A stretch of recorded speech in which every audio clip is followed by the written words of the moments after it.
Today, I have a good friend of mine. He is from Bronx, New York. I got the pleasure of meeting him working as a barista at Groundwork Coffee. So today we're going to talk to a good friend of mine, which is Matrix Quevedo. That's me.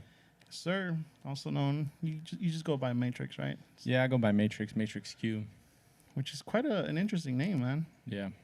Dude, I mean, it's every time I hear it, the first thing that comes into mind is the movie Matrix Reloaded. Yeah, everybody says that. Yeah. At least the first time we met, you didn't start dodging bullets. So I appreciate that. Thank you. Is that what people do actually, dude? Every time, Man. every time. They be like, they either dodge bullets or they ask me, where's Morpheus? How's Trinity? Wow.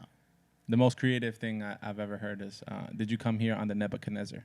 That was the most creative thing I've What ever is heard. that? That's the ship that they use in the Matrix. I watched the movie and all that, but I don't think I know a lot of details. Exactly. That's why it's creative. They were like, did you fly here on the Nebuchadnezzar? I was like, all right. I appreciate that. You actually are a fan of the movie. So. But that movie actually came out after you were born. Yeah, I was 12 when the movie came out. Nice. Yeah, it was just before I moved to Connecticut. But yeah.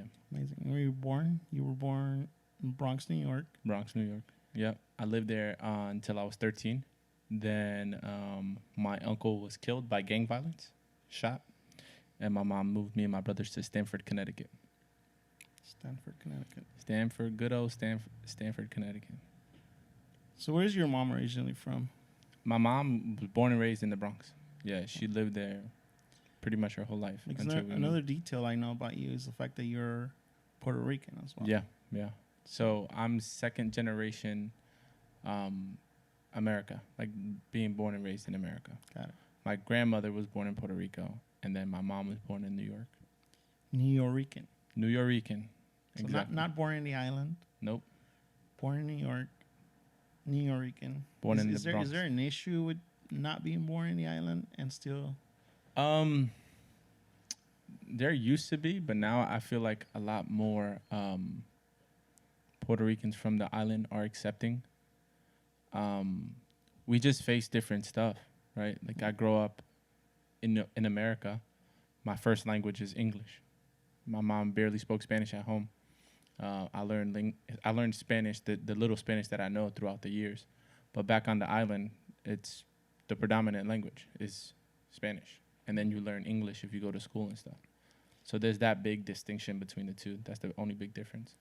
You also mentioned that your uncle died due to gang violence. Mm-hmm. So that was part of your life, gang violence, growing up. Yeah. I have memories of my uncle fighting cops. He fought 4 cops. My uncle was a blood, what we would call an OG. He was the oldest blood in our area. So he would fight cops. He would fight other gang members. That stuff was always around my life. I grew up in the South Bronx, so it's very prominent there. Yeah, it was crazy.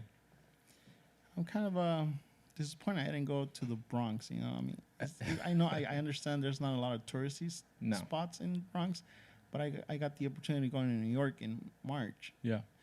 But I was trying to explore the whole island since I didn't know if it was going to be like only one time I was going to go to New York. You know? The last time you ever go to New York? Yeah. Yeah. So, I mean, because that's the one place you do hear about. Yeah. I mean, there's some things that you can do there. I mean, if you're into drag racing, I don't know if they still do it, but when I was younger, Hunts Point, they did drag racing there. Yankee Stadium. They have the Bronx Brewery, which is like a beer manufacturing place. Other than that, there's not really much in the Bronx.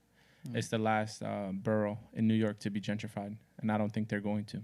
Were you ever curious about joining a gang or something? I was kind of in a gang because of association. I never got jumped in. I never went through that whole process. But everyone around me was always part of it. All my friends were in gangs. Yeah. They all had tattoos. 350 MOB, money over bitches. That's what it stood for. But it was 350 mob, and the B was like a blood symbol. So yeah, everyone I knew had that tattoo. I was just really young. and I got involved with the stuff, but I was never affiliated. I mean, I claimed it. I wore red flags. I said I was blood, but I was never jumped in, or I was never official. Did you ever fear that lifestyle? Oh, every day. But I feared more of not being accepted. So that's why I played that role. No, right? I had to pretend that I was part of the gang life. But I used to play the snare drum in band. I wanted to be a pastor when I was little. I did karate. I played baseball. Like, I never wanted to be part of the streets. That was never my thing. But Yeah. because I had to survive, I had to play that role. And growing up as a young kid in the Bronx, who were your role models? Growing up as a young kid in the Bronx, so when I was younger, I was really into baseball, and I was a catcher. Jorge Posada was like one of my big idols growing up. I went to a catcher's camp, which is basically like a Yankee. Jorge Posada basically did a camp for other kids in the Bronx who wanted to learn tips and tricks how to be better catcher. I went to that. Some people I looked up to, my uncle, obviously, my mom, my dad. These people raised me into the man that I am today. My uncle taught me about the streets, how to survive, how to be street smart. And my dad, who was my stepfather, but he took me in as his own since I was 4. He taught me how to be a loving, responsible man. So it's like the opposite. He was military, my stepdad was military, and my uncle was the streets. Yeah. So I got a little bit of both. And then my mom just instilled fear, and she was just like, yo. But at the same time, did it with such a loving heart, and also gave me a place where I can be myself. Like the relationship I have with my mom, we talk about crazy shit, but I know that I can talk to her because she's never going to judge me. So, yeah. You think those influences back up everything you're doing now as far as like career and stuff? You think that because you had your stepdad as an army person and then your uncle learning from the streets, you think it reflects on what you're doing right now in life? I think it has a little bit to do with it. I always kind of went to the beat of my own drum. And the thing that I admired and respected about my uncle, my mom, and my dad is that they always supported me no matter what. So if I wanted to be in band, even though it wasn't cool, right? It wasn't like the thing to do. They were just like, go ahead, explore music. If I wanted to play baseball, go ahead, play baseball. I wanted to do karate, go ahead, play baseball. Play karate, do karate. Yeah. Yeah, I think when you want to do something in life and you don't have those barriers of people telling you don't do that because that's not important or it's not going to lead you anywhere, but you have all the support behind it, I think that's when your mind is open to a lot of opportunities. Yeah, it allows you to explore, right? Yeah. So I was never a photographer, right? I never even picked up a camera until I started motivational speaking, and I was recording YouTube videos, and I got tired of recording it on my phone, so I just bought a camera with zero experience. I've never picked up a camera before in my life, and I started taking pictures and recording videos and learning about that stuff. But because I had that in the back of my mind, that makeup, right? My parents always supported me no matter what. I didn't see a limitation.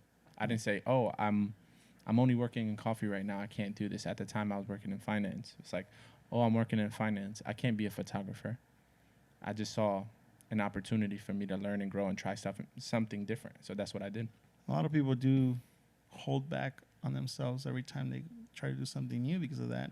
Absolutely. They're like, oh, well, I don't have the right equipment to start doing this. Right. I don't know what I'm doing, so I'm not going to do it. Yep. And unlike you started just recording yourself on a phone.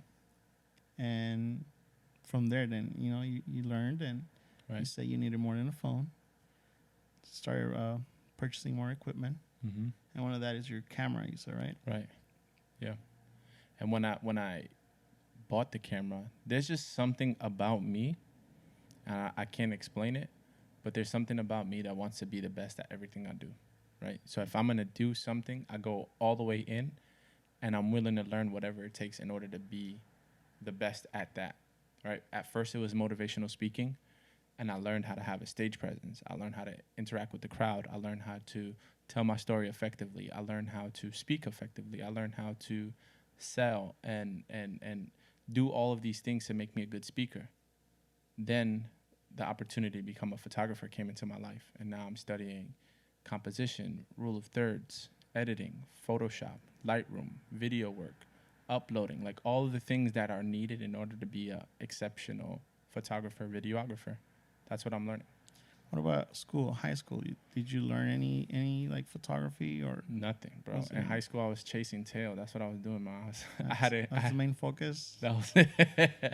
That was it. I mean, it's a gift and a curse, right? So when I was younger, my uncle taught me about the streets. And one of the main thing about the streets is if you're a man, get with as many girls as possible. That's just what the rules are of the street. So I had one relationship my entire high school career. I literally went out with one girl all 4 years of high school. But that didn't stop me from flirting and messing around and like just chasing girls, right? Messing around with girls. I never cheated, but that thin line, you know, Yeah. bending the rules. But I never dove into things that I was passionate about because I was so focused on being the cool guy, the funny guy, the clown, the one who got all the girls, the one who's fresh, who has the nicest sneakers. And looking back, I wish I would have went into like drama or choir or Yeah. So I wanted to ask you, like, the mentality is different now than it was when you were younger. 100%. So the question is, what would you tell yourself, your younger self now, that you should do different? I don't think, to be honest, I don't think I would tell myself to do anything different. I would just tell myself to honor what you want, right? Like chase after what you want. Don't allow people for a very long time, the opinion of other people's matter. Like the opinion of what other people thought or said, I lived up to that opinion. Oh, Matrix is a playboy, so I had to be a playboy, right? I would tell myself, be true to you. Yeah. If you want to go fucking play drums in band, go play drums in band. Who cares what people think? The people who are going to be your friends will stick around, and the people who won't, they won't. I believe it is the biggest obstacle we all face, you know, caring about what other people say. Right. Nowadays with social media, Instagram, Facebook, and TikTok, which is the biggest thing right now. Yeah. It's sort of like, what can I do to impress these people, right? Right. And not necessarily who you really are. And when you do create content, it's always like, is it good enough for everybody else? Right. You know, or am I going to be judged and stuff?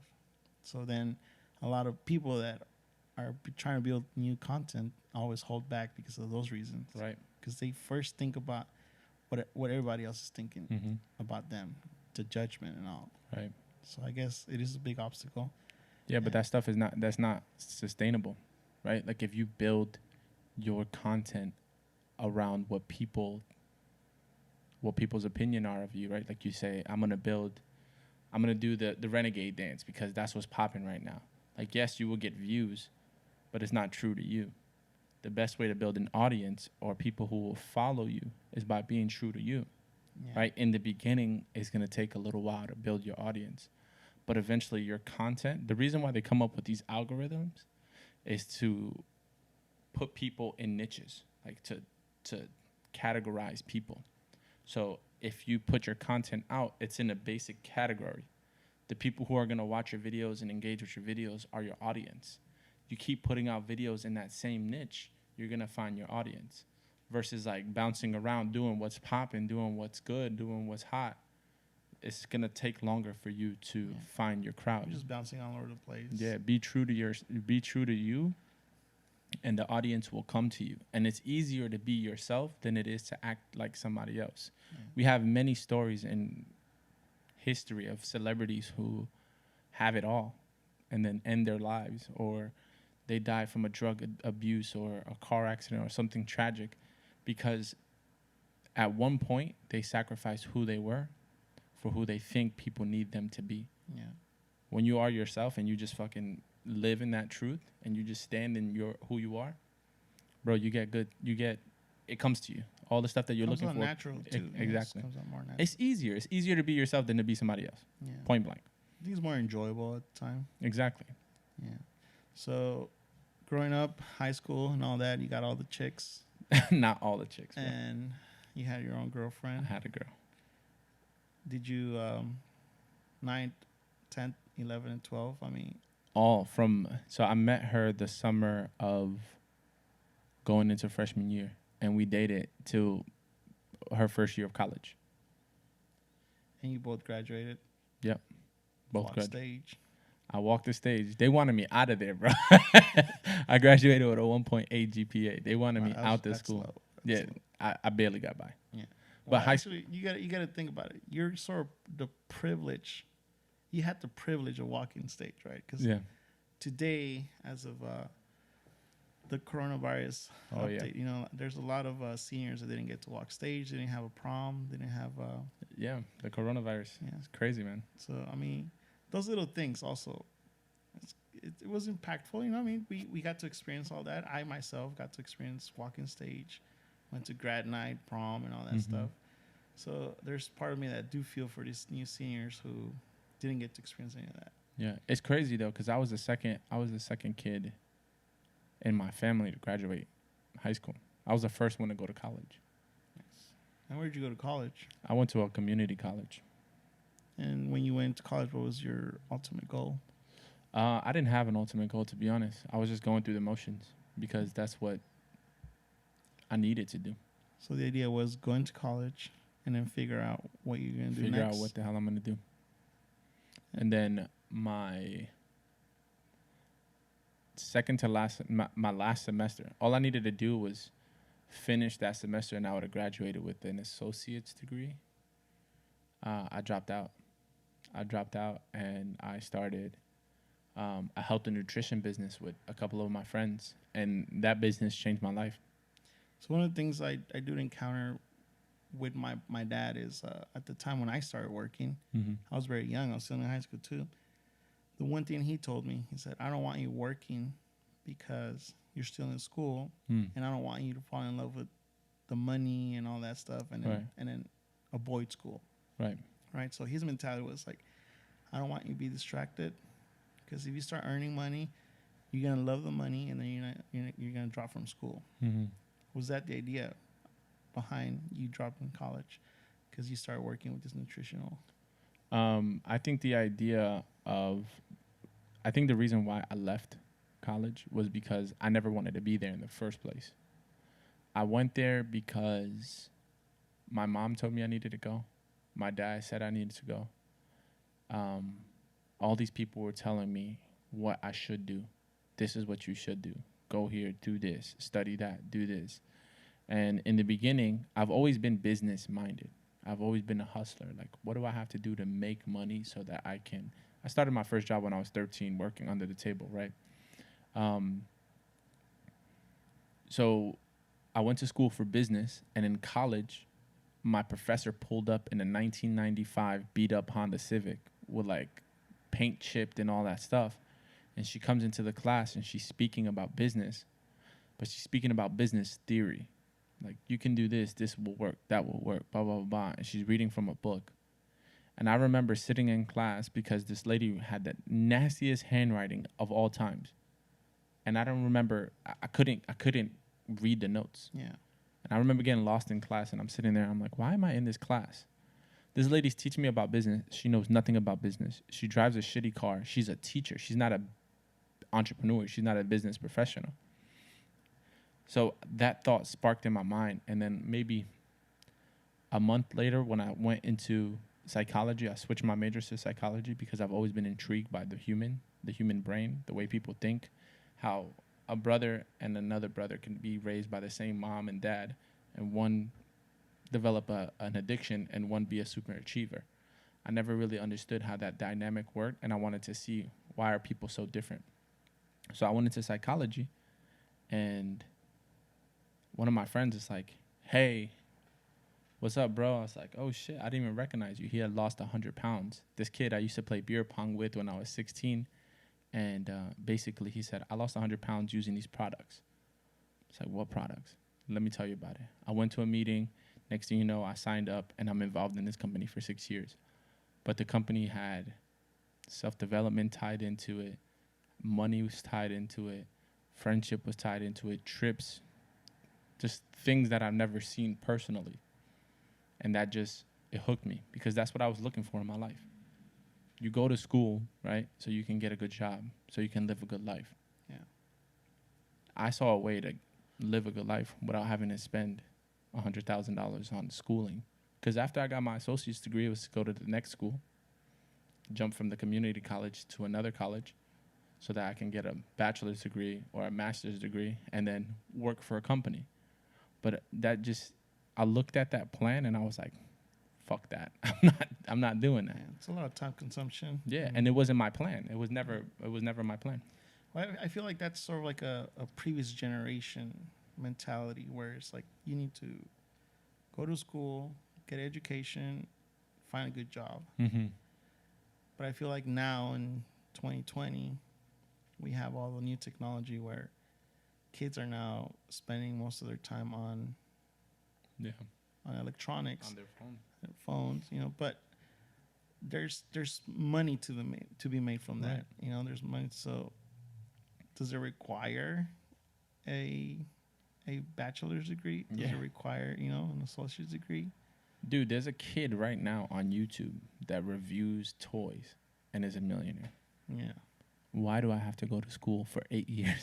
True. So I could work for a company and barely make 6 figures? At one point, I was 25, 26 years old. I was a bar manager in New York City making $90,000 a year. And this is after the nutritional? After the nutritional company. So how old were you when you started hustling and working and making money? I was 13 when I first started. When I first started working. Correct, but that was not the nutritional. Oh, the nutrition company, I was 19 years old. And that was after you decided to leave college. Yeah, so I left college. I just turned 19. And I left college, and I remember telling my mom, hey, I'm dropping out of college. I'm going to go all in with this nutrition company. I see a lot of opportunity here, and I'm doing it. I recruited my best friend at the time. He's still my best friend. Actually, I'm in his wedding.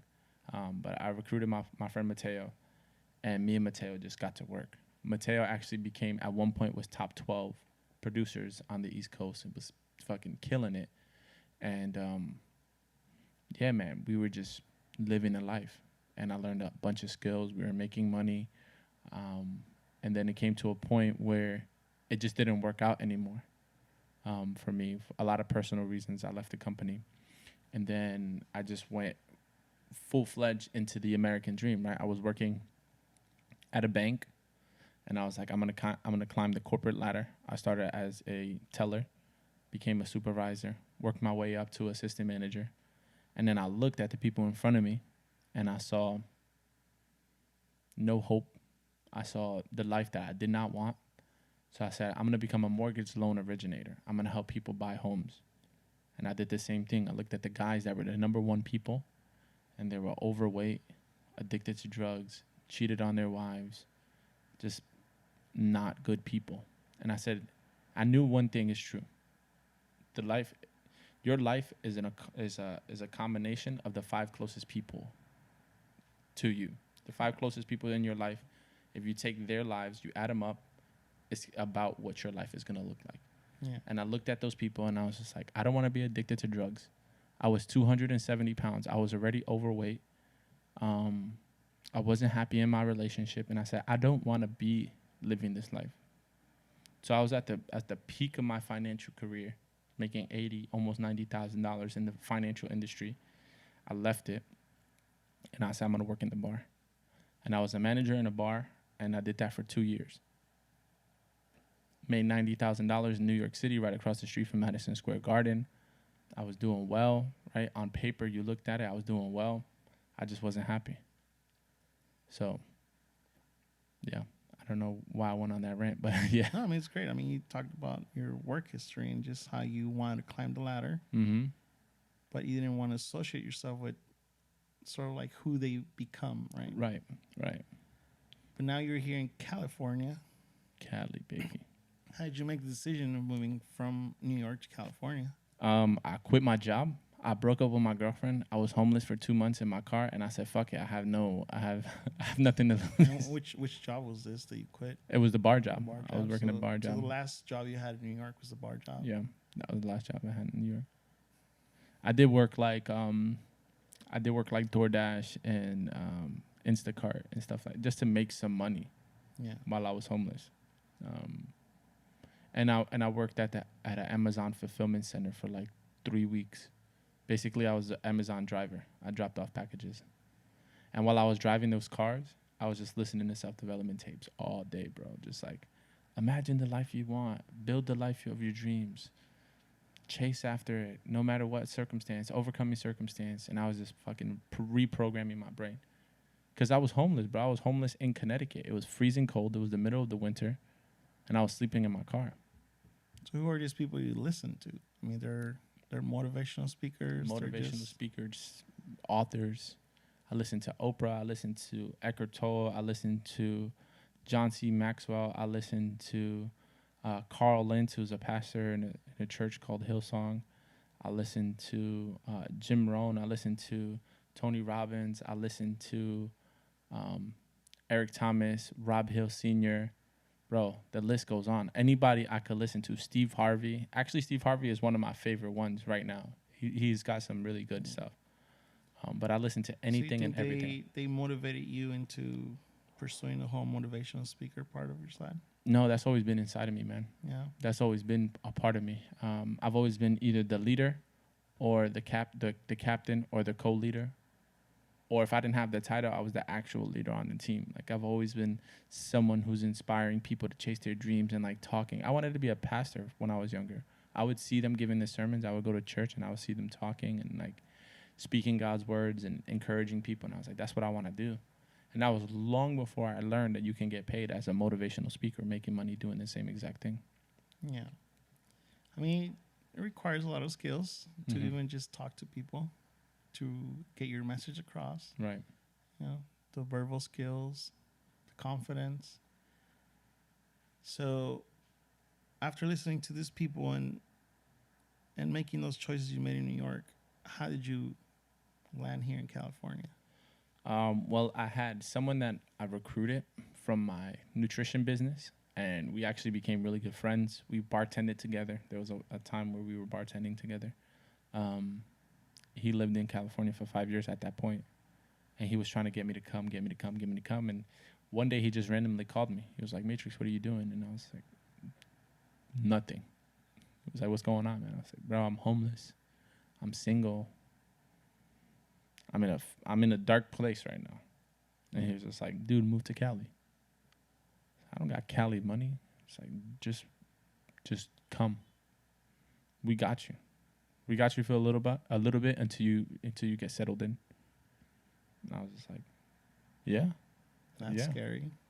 I said, fuck it, let's do it. I mean, that's very scary, man. Like you said, you didn't have any. I mean, at that time, you didn't have a house. Didn't have nothing. You know. So how scary was that? Terrifying, bro. I worked and I saved $4,000, and I moved to Cali with $4,000 in my pocket. I sold my car. I worked doing DoorDash and Instacart, and I saved up. Bro, I was eating like top ramen soup, not spending any money, like cents on that, like basically just getting by. I had my mom pay my phone bill. Like, at this point, I'm 28, and I had my mom paying my bills, and like I couldn't afford anything, so I packed up. I got rid of everything. I sold my car. How does that? I mean, I don't want to get too personal, but how does that happen after working great jobs and you making $90,000 a year? Yeah, How do you hit rock bottom and being Just homeless be- and stuff? just being reckless, man. Just being reckless. Being Latino, we're not taught to save and build like generational wealth. Yeah, I mean, I come from a Latino family, born and raised in Mexico, and yeah, you're right. I mean, there's really no one there to teach us. Yeah, we don't talk finances. about finances. No. It's almost taboo. If you talk about how much money you got, they're like, shh, Yeah. If you got money, you don't talk about it. And if you if don't got if money, you do have money, you always show it off by buying a new truck, right? buying the latest tech. Yeah, you don't save it. You don't hold on to it. Yeah. So because of that, our spending habits, I would spend my money. I would. My girlfriend had the nicest purse. I had $2,000 camera. I was buying the newest, latest iPhone. I was buying the new, latest Mac. I was spending my money on shit. So I was making 90,000 after being taxed at the highest tax bracket. Because once you pass, I think it's 70 or 80,000 in New York, they put you in the highest tax bracket. So 45 is what I was really taking home, 50, something like that. And then with those habits, I'm making $1,000 a week essentially. With those habits, I'm blowing it. Yeah. Paying rent, car payments, buying the new things, going on vacations. I went to Miami, came back 2 weeks later, went to Jamaica. Like, why? I just came back from vacation. Enjoying life. Right. I enjoyed my money, but then when it stopped coming in, I was like, oh shit. Was there something happening during that time also? Was there like a financial crisis or? Nah, man. I just wasn't saving my money. I was spending it. And what was happening was inside of me, right? We all have this story around money. And this is like a little bit intrinsic, right? It's like a little deep. But we all have this story about our value when it comes to money. How much money do we believe we're worth? An hour, how much money do we believe we're worth? Annually, how much money do we think we can make in a lifetime? That like this is a story that we tell ourselves. So when I was swimming, right? In this money, I was spending it just as fast because I didn't trust myself to hold on to it. Right? I had $10,000 in an account one time. $10,000 in my account. I had nowhere to spend this money. I had nothing to do with it, but I figured it out. Like, oh, I got $10,000 in my account right now. I had paid off all my debt. I had saved $10,000, and I blew it.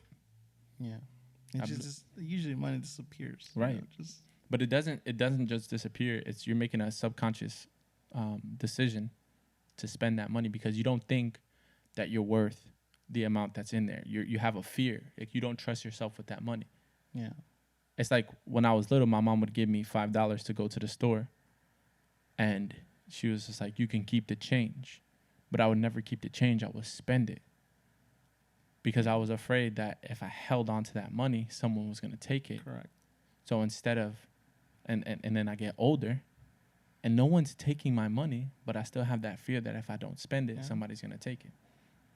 So that's where all my money went. And that story was playing inside. I was 270 pounds. I was sad. I was depressed. I was in a shitty relationship I didn't appreciate and I didn't want to be in. It was boring. It was bland. It was all these things. My life was like that. It was on repeat. There was no zest. There was no, like, the only thing that I was doing was producing videos, making my Motivational Monday videos. And I remember my girlfriend telling me, why do you do those videos? You only got 4 views on your last one. And I looked and I had 4 views. At that moment, I decided I'm done doing these dumbass videos. But that's sort of you judging yourself. Right. But because I was telling that story to myself and all those things were happening, I said, fuck this. And I imploded my life. I exploded everything. I put a bomb. I set the TNT off and I said, fuck this. I'm starting over. And I said, I'd rather be homeless on my terms than to be living an unhappy life on somebody else's. And then when I got that invite to come to Cali, I said, I got nothing to lose, bro. True. I'm literally living in my car with all my stuff. It can't get any less than this. How long did it take you to collect those $4,000 to come to California? It took me about a month. I moved into my mom's house. I called my mom. I said, Mom, I'm moving to California. She was like, what? I said, I'm selling my car. I'm moving to Cali. She's like, okay. I was like, can I come stay at your house for a little bit? She said, all right. I moved there. I sold my car. I did what I had to do. Saved $4,000 and then bounced. Well, how did your mom take that? Because didn't take it well at all. Yeah, I mean, parents loves us, right? Yeah. And they'll do anything so they won't see us suffering. Right. So obviously her agreeing for you to come in, it's to help you and make sure you're okay. But the fact that you're moving away from her. Yeah, she didn't like that at all. She still doesn't. I was talking to my friend today, one of my best friends from back east, and he was like, dude, I saw your mom at the mall. And she said, I can't wait for my baby to come back home. She doesn't understand I'm not going back. Yeah. It's 70 degrees every day here. Even though it's coronavirus, I fucking love California. It's so nice. So now you're in love with this place. I'm in love with Cali. This is where, so somebody used to always tell me, and her name is Tara. She used to always tell me, she goes, Matrix, you're a big fish in a small pond. I'm like, what do you mean? She was like, you know everybody. You're making good money, but this is not for you. You need to go somewhere that's going to stretch you, that's going to make you grow, that's going to humble you and make you realize that there's another level. Take that leap, move to Cali. Be that small fish in a big pond, and I promise you, you'll grow. You'll grow into being who you need to be. Well, like you said, with the whole financial people, it's the people you surround yourself with, right? Right. So, I mean, coming down to California, even though you didn't know anyone other than your friend, Mm-hmm. but then your friend connects you to other people, Right. and then the circle you surround yourself with Absolutely. is, obviously you don't know how to do everything. Nope. But there's always someone who has gone through those steps of learning, Exactly. who are willing to teach you what they have learned, and then sort of influence what you're gonna do next. Mm-hmm. And that's kind of one of my hidden talents. It's like being able to build those relationships. Yeah. I came down here only knowing 2 people. I met one other person, but I didn't really know them like that.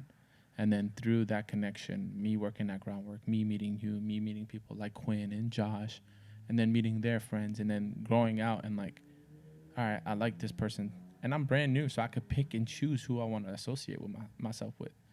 When you're back home, like, you just keep friends just because you knew them since you were little. Yeah. Right? Like, I'm sure you've been in Cali, your whole life, right? Most of my whole life. Yeah. You have friends that you were friends with when you were younger. And even if you wanted to not be friends with them anymore, they just know so much about you that you're just like, it's better that I keep them as friends. Yeah. And when you do that, there's an expectation that you have to live up to. You kind of have to live up to being that person. I come over here, no one knows who the hell I am. I could be whoever the fuck I want. I could be Matrix Q, the photographer. I could be Matrix Q, the motivational speaker. I could be Matrix Q, the player, if I wanted to. I don't have to be. I don't have to live up to those titles. I can create whatever the fuck I want. Nice. So, yeah. So coffee was your first job here in California. Yep. And then you landed in California. Where did you land in California? When I landed in California, I moved to Venice. Venice is a weird place. It's a weird place, dude, for sure. It's one of the most touristy spots, you know? Yeah, but I lived like, so there's Venice, the beach, like Venice Boardwalk, going like towards Santa Monica. But I lived in between that, where it's mostly locals, and it's like a spiritual hub. It's just, it's strange. Like, the people are very eccentric. Yeah. Yeah, not what I'm used to. I mean, it's not a bad thing, to each their own. But I'm used to hard gangsters, tough, like. Correct. And then I move here, and there's men wearing purple spandex and rainbow scarves with unicorn hats on. And it's not party, bro. Do your thing. But it's just not what I'm used to, you know? Yeah. Well, I mean, I do have a couple of friends from New York also, and when they came by to visit, one of the things they talk about is the lifestyle here, right? Mm-hmm. How much chill it is, how much slower it is versus how it's back home. And when I got the opportunity of going to New York, I sort of got to experience that. Yeah. You know, it's sort of like just walking down the street. Everybody's racing. Yeah, and it's just sort of like everybody's walking with the purpose, right? Which is like, I wasn't walking fast enough. Yeah. So people like, bumping you walking yeah, the street. Like, that or they'll verbally express themselves. Like, walk faster or move out the way. Get the fuck out the way. Yeah, you know, and as a tourist there, it's like, I'm lost. I don't know anywhere. I'm using my phone to try to find my way. And that's how we know you're a tourist, because you're looking down. You're either looking down or you're looking up at the buildings. Like, oh my God, it's so beautiful here. Yeah, because we were there for 7 days, right? We were there for a whole week. And yes, by the 5th day of walking the streets and knowing where our hotel was, by that 5th day, my wife and I were walking down the street to get from our hotel to our friend's hotel to the next competition we were going to the convention center, because we knew where it was. We were walking the way New Yorkers were walking. There you go. Right? now we started noticing like, oh yeah, the people that don't know where you're going are the people on their phone. Mm-hmm. Like you could tell who's been there for only like 1 or 2 days. And I realized that I mean it's nothing bad. Like they're not trying to be aggressive or anything. It's just that's the lifestyle. Yeah, right? they got somewhere to go. Exactly. Mm-hmm. And I mean here you have somewhere to go, but it's sort of like I don't know the mobility. You have a car. People are always on their bikes. Right. You can. I don't know. The sun helps. Yeah. The weather helps. Yeah, that's for sure. The weather definitely makes you just more like, bro, chill. It's all good. It's all good. Plus, in LA, you know that it's gonna take a long time getting anywhere. Traffic here is crazy. Yeah, my friends laugh at that. Every time they come and they're like, "Oh, so how far is this coffee shop?" And we're like, "Well, it's like 20 minutes, but with traffic, an hour." And so they laugh at that, man. Right. It's like, how is that?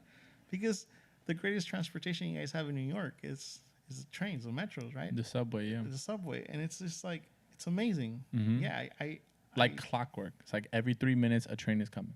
I learned to appreciate that, man. You know, it's just like going from one place from, I don't know, we were at 42nd Street and what was that? We were by Times Square. Mm-hmm. And just we were close to like the entrance to the subway. So anywhere we want to go up and down, north and south, right there, it was easy. Mm-hmm. Just getting into the subway, hopping onto that train, and getting off the next 3 stops or something. Right. And you can't get lost. You know, we're just moving. Yeah, it was faster. Yeah. I really appreciated that. That was probably the toughest thing for me transitioning from New York to California, is because I talk like I'm not in Cali. They kind of like dance around what they want to say. Yeah. Back east is like, yo, straightforward. Let's get this done. Yeah. And then, back east they don't take it personal. If you're like, yo, you're fucking up, I need you to fix this. Yeah. They're like, all right, word, I got it. Here, you're fucking up, I need you to fix this. I don't like the way you talk to me. Your demeanor, it's different. And like I said, it's not one is right or wrong. It's just different. Yeah. But being here a year and a half now, I see myself really appreciating slowing down and like taking my time with things and resting and like relaxing, because that go is like the energy is always up here, and you never really turn off. You never really like, I'm always trying to do something. I got to do something. I got to get something done. When here, it's like, get what you had to get done in a way that it serves you, right? It serves you. It makes you feel good, complete, and whole, and then turn off and relax. Like, realize that the hustle mentality, we weren't put on this earth to be going 24/7. We got to get things done. Yeah.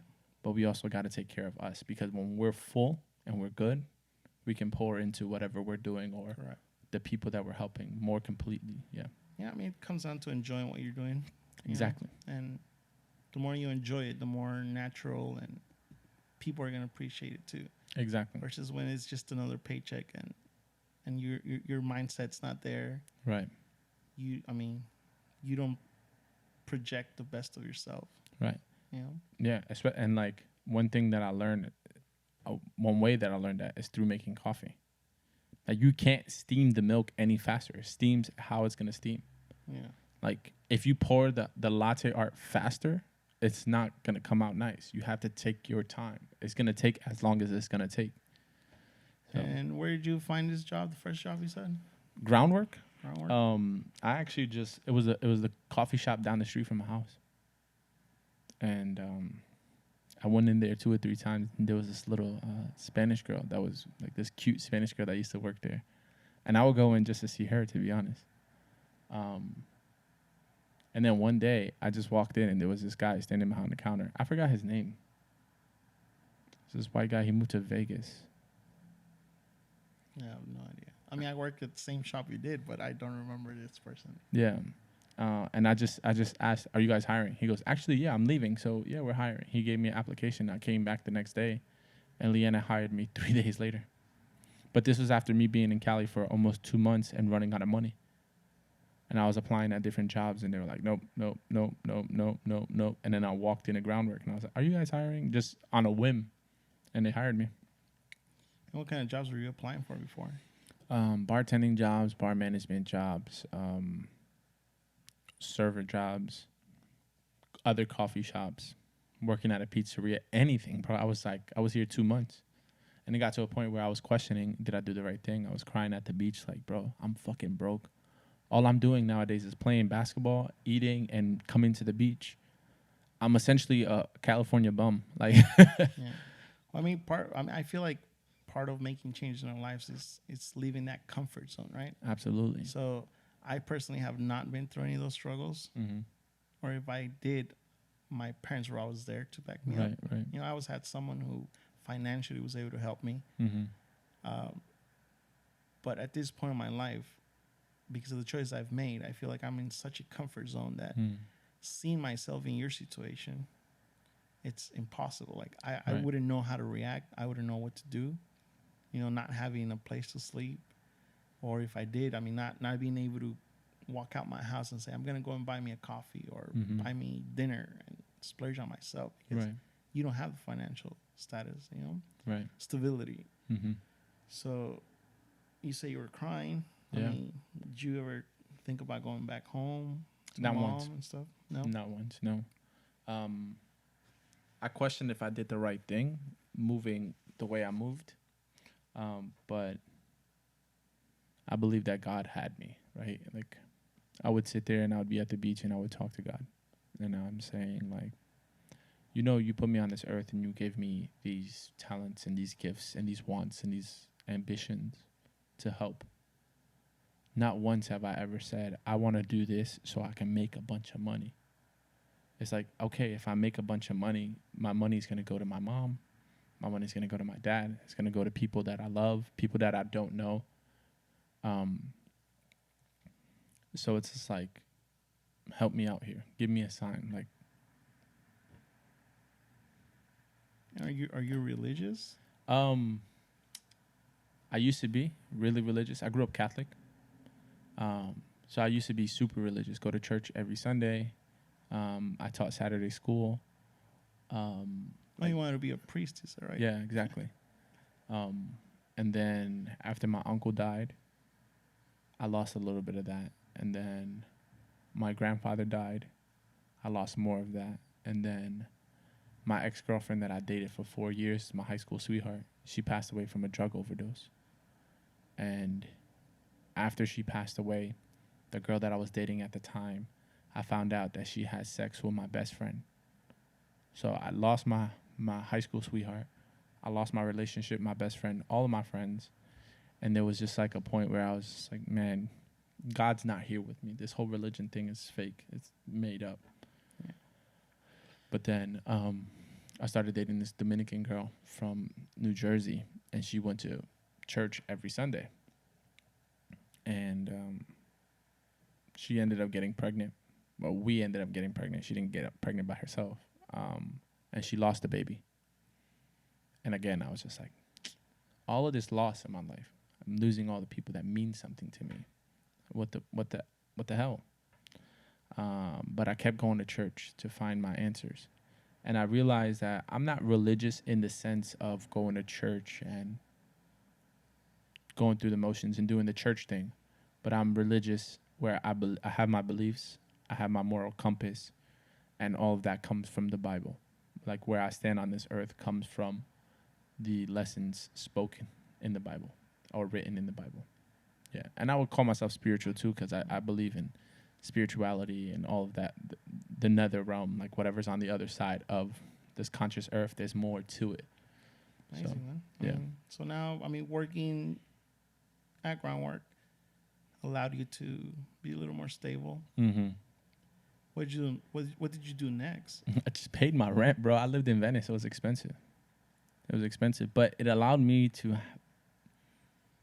focus on what mattered to me, right? So I had enough money to pay my rent. I had a home.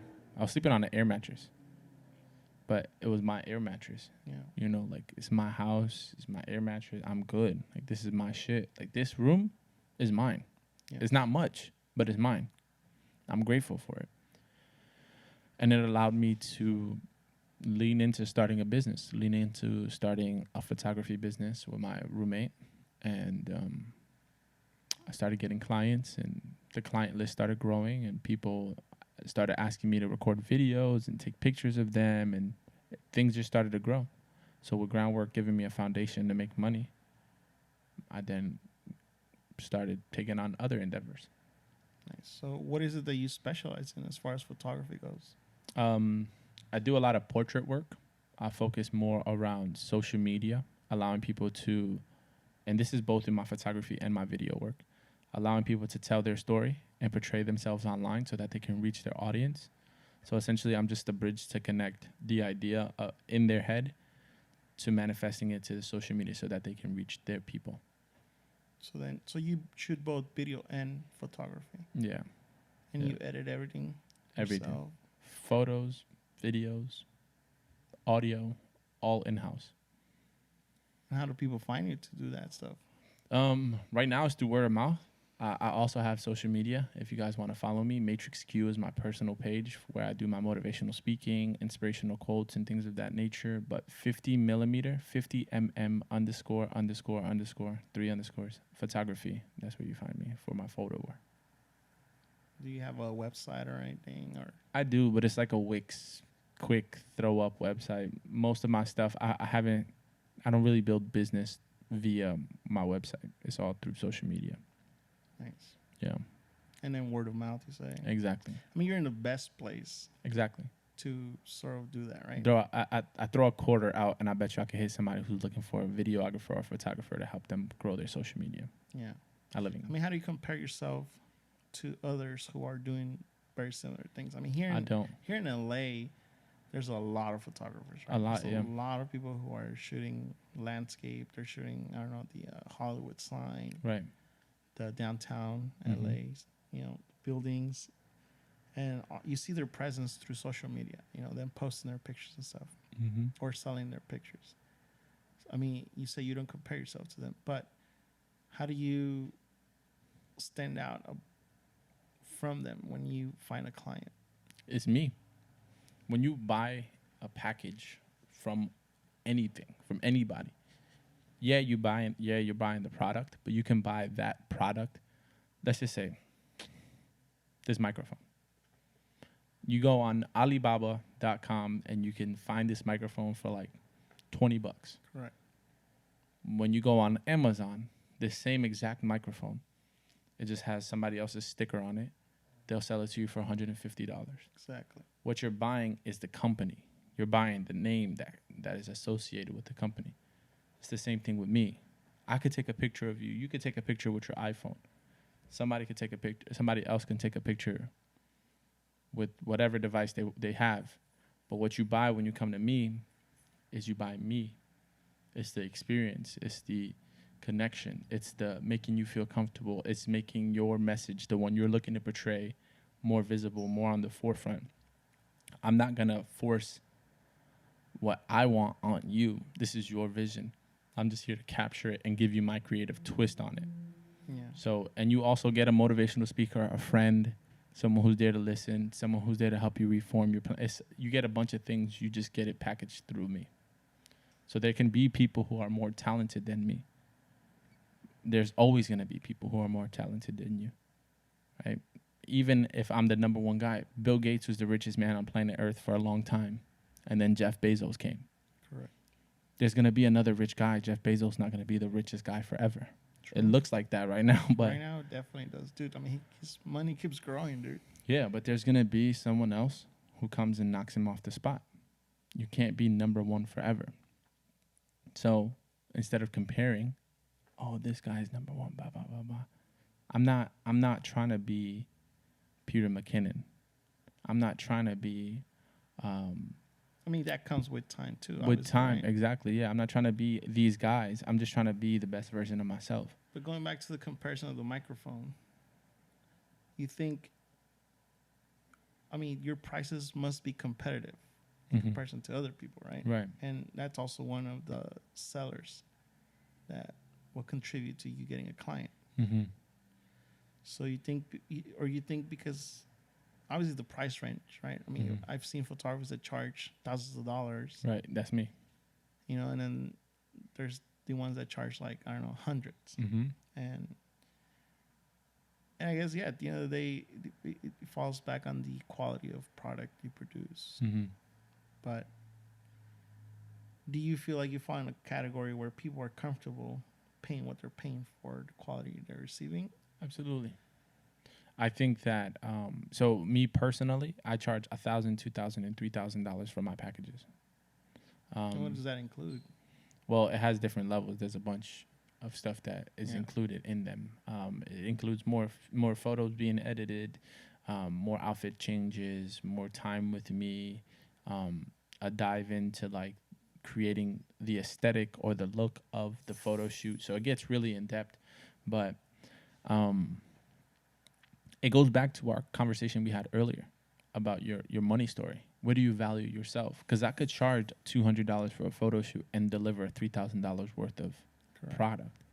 Or I could charge $3,000 worth of product, and then because I'm being paid what I believe I'm worth, I'll show up and I'll deliver $5,000, $6,000 worth of value, right? Yeah. It's the story you tell yourself about what you believe you're worth. So I shot some big name people. I shot a professional boxer. I shot one of the most known motivational speakers. So my price went up. I shot some people who are of value. Yeah, have a higher reputation. Yeah, and my shit came out fire. Like, my pictures came out dope. I edited everything, and I had an aesthetic to these looks. And so I'm going to charge more. Why should I charge $200 when I have these big name people paying me $1,000, $2,000, $3,000?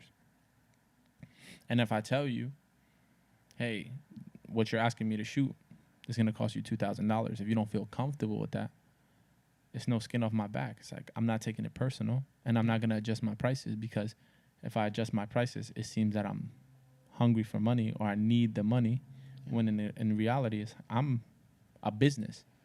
You don't go buy your iPhone and say, you know what? I'm not paying $1,500. I'm going to pay $1,000 because that's what I think is worth. They're going to look at you like, get the fuck out the store. What are you talking about? But when you're in business for yourself, we make those like adjustments because, man, I need that money. I need to pay these bills. But in reality, when you stand firm, you're gonna find clients who are gonna pay that and more. Correct. I have reoccurring clients that are willing to pay me that amount every single time because I deliver more. No, I think the price range you're working with is not the highest. Yeah, there's people I know that charge. There's this guy that I know that charges $10,000 for a headshot. You get 3 headshots, but you come to the studio, it's this whole elaborate thing. Yeah. But he's a notorious photographer, and he's done headshots for like big name magazines. So he could charge $10,000 because I mean, obviously he didn't start charging $10,000 either. Exactly.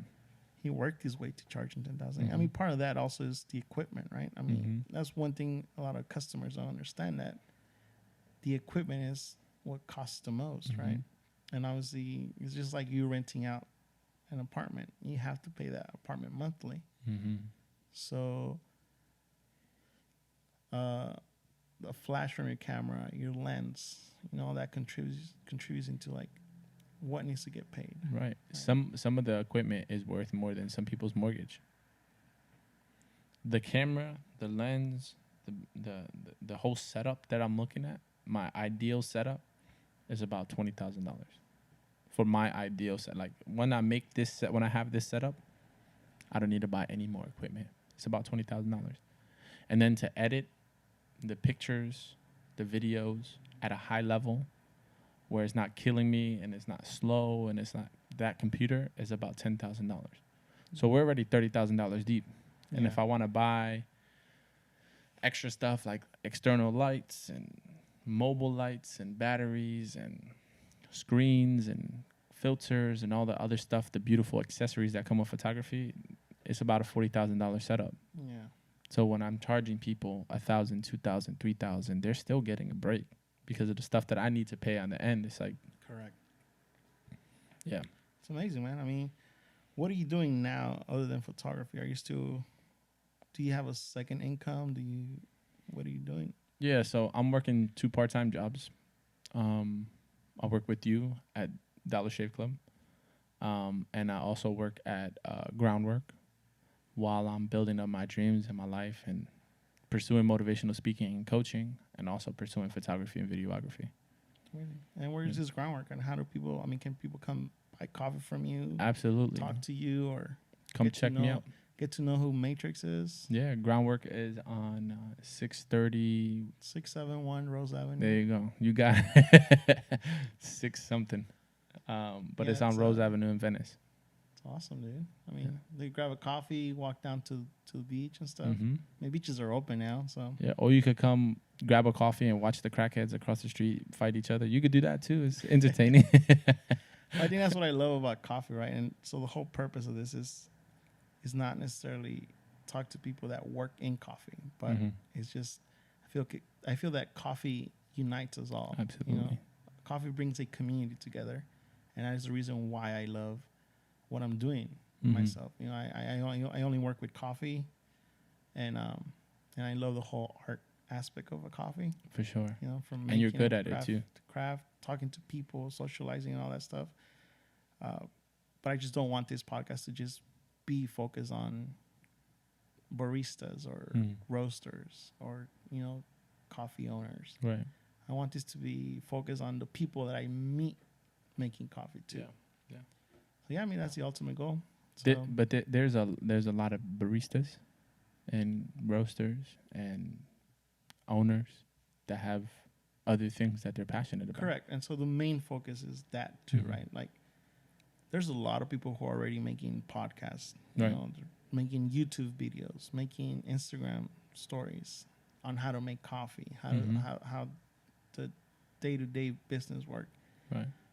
What other people don't know is behind that barista, like what are the other interests? You know, like there's a human. Exactly. Yeah, there's a human. Like for you, you know, you're into photography, motivational speaking, all this other stuff that you do. And not just a barista. You know, you're not just a barista. Right, it's true. Yeah. And that's great. You're giving people like myself a platform to speak about our passions and our loves and our ambitions. And I think that's dope. I mean, yeah. I mean, the main focus is to get to know you a little more. Because there's times where you're going through the rush and you say hi, talk about something that you guys have in common, but there's really not that extra time to say like, oh yeah, I didn't know you were into photography. Right, exactly. And all the conversations or all the topics that fall behind that. Exactly. You know, so I just want to do that and see if there's an interest out there for this. There is 100%, and I'm truly grateful and honored to be guest number 2. You had to have your wife before me. I mean, it's a growing thing. It's new to me. You know, part of like breaking those obstacles of me actually doing this is part of like pushing myself into ignoring my inner thoughts of saying don't do it because someone's already doing it. You know, and those truth be told, those aren't even your thoughts. That's somebody else's opinion in your mind, right? Because as kids, as children, before we're programmed and all this shit is put into our head, we just do stuff. We see a fire, we touch it. We want to jump, we jump. We don't get scared, we just do it. And as we get older, we take on these truths from different people, and they put shit in our head. And when we want to do something, we get scared. We're like, what are people going to think? What is this person going to say? How do I look doing this? So there's a lot of that, you know. Yeah. And part of it, a lot of it was me seeing what everybody else was creating and say, oh, well, that person's already doing it, so why would I do it, you know? But we're pushing forward. We are now doing this. We're recording, and we're going live, so. We lit. We're going to try this, man. Thank you very much, Matrix. Thank you for having me, man. Thank you for coming by, man, and sharing your personal life. Appreciate it, dude. Thank you. Giving us a story behind you. That's Matrix. Follow me on social media, MatrixQ, 50mm3_ photography. Awesome, Follow your man. boy. Well, have a wonderful day, my man. You as Appreciate well, it. bro. Peace out. Till next time, guys. Take it easy.